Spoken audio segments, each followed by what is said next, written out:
Le chemin de la Méditerranée n'est pas forcément la solution à nos problèmes. L'Eldorado n'est pas toujours ailleurs. C'est le titre de notre billet du jour signé par notre reporter Bamamoudou Alpha.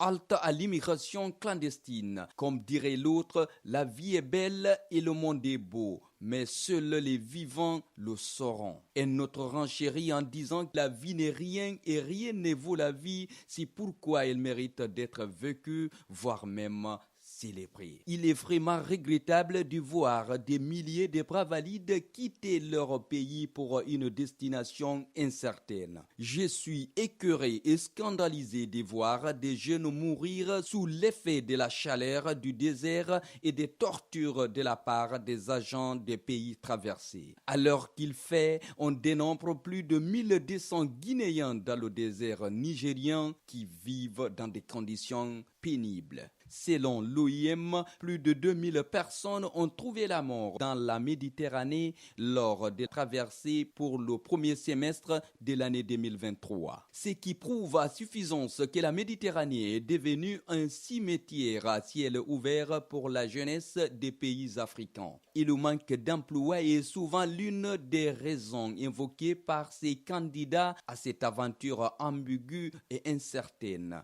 Oui, c'est compréhensible puisque la plupart de nos dirigeants ne pensent qu'à eux-mêmes et non au développement socio-économique de leurs États et à la promotion de l'emploi jeune. Certes, il est bien beau d'invoquer cette problématique de l'emploi, mais il faut reconnaître qu'il s'agit d'un problème général. Soyons clairs, ce motif n'est pas suffisant pour se porter candidat à l'immigration clandestine ou irrégulière. Le chemin de la Méditerranée n'est pas forcément la solution à nos problèmes. L'Eldorado n'est pas toujours ailleurs. Le bonheur peut se trouver ici encore. Pour preuve, bon nombre de Guinéens qui n'ont ni diplôme ou n'avaient aucun fonds de roulement ont trouvé le bonheur ici. Pour entreprendre, il ne s'agit pas de trouver des millions en francs guinéens. Au lieu de prendre le chemin du désert, pourquoi ne pas s'orienter vers l'agriculture, l'élevage ou autre? Notre pays dispose plus de 13 millions d'hectares de terres arables et il pleut 7 à 9 mois sur les 12 par endroit. Donc, faisons attention à l'immigration clandestine